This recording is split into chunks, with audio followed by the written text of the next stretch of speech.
Today for Severe Weather Awareness Week, we're going to talk about lightning safety. St. Johns County Emergency Management Deputy Director Kelly Wilson wants you to be weather aware. Darryl Moody has details. We all grew up counting 1 Mississippi, 2 Mississippi, and so on to determine how close the lightning is.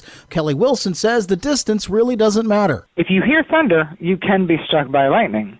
And most folks may not know this, but Florida is the lightning capital of the U.S., with an average of 285 lightning events per square mile occurring in 2022. So take the time now to get prepared and learn about lightning safety. Nationwide, 10 people were killed by lightning strikes in 2021, with 3 of those deaths occurring right here in Florida. For more tips on Severe Weather Awareness Week and other weather-related items, you can follow us on St. Johns County Emergency Management on our Facebook page. You can also learn more about Severe Weather Awareness Week at floridadisaster.org. For St. Augustine's Local Morning News, I'm Darryl Moody. This local news is a service of your hometown Toyota dealer, Beaver Toyota US 1 St. Augustine, here to wow you. Detours are planned in downtown St. Augustine for drainage improvements. The end is in sight. Jacob Pickering of the Florida Department of Transportation. Weekday detours are scheduled to occur at the intersection of State Road 5A, King Street, and State Road A1A, Avenida Menendez in downtown St. Augustine, to safely complete work on a drainage improvement project. Is closed again this week. It will reopen by Friday morning, February 9th at 6:30 in the morning at the latest. So during the closures, drivers on State Road A1A southbound will still be able to access the bridge. Drivers who wish to continue south will detour onto Cathedral Place, Cordova Street, and south on Granada Street. Drivers on State Road A1A North will detour to Cordova Street North and follow posted detour signs to access the Bridge of Lions. The crews that are working out there are trying to complete work on the King Street Drainage Improvement Project, and they're just working on some final resurfacing and some thermoplastic to go down, and hope to not have any further detours after this week. Pickering adds weather and unforeseen circumstances can potentially change the timeline a bit. For St. Augustine's Local Morning News, I'm Karen Johnson.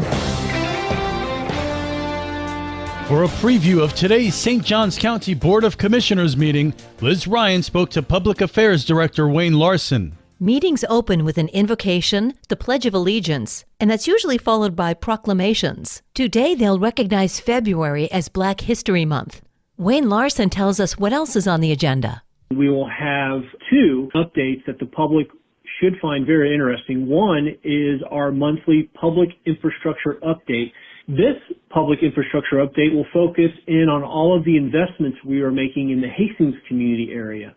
The other update will be our monthly legislative affairs update, which will provide insights into how we're doing in Tallahassee with all of the grants and appropriations that we are seeking for various projects here within St. Johns County. In addition to those items, our Parks and Recreation Department is seeking a new pathway to develop a new fee schedule for a new family pass that would allow families to enjoy some of our amenities under a new fee structure. And then another item is an agreement between the county and Florida Power and Light to install some new crosswalk beacons along A1A.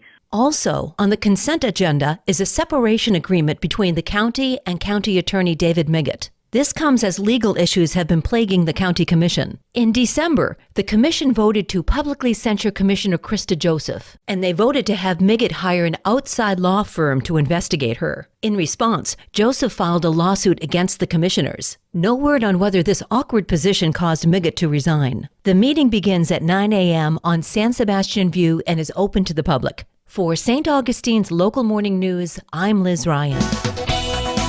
And now you're up to date with St. Augustine's Local Morning News. I'm Rich Carroll.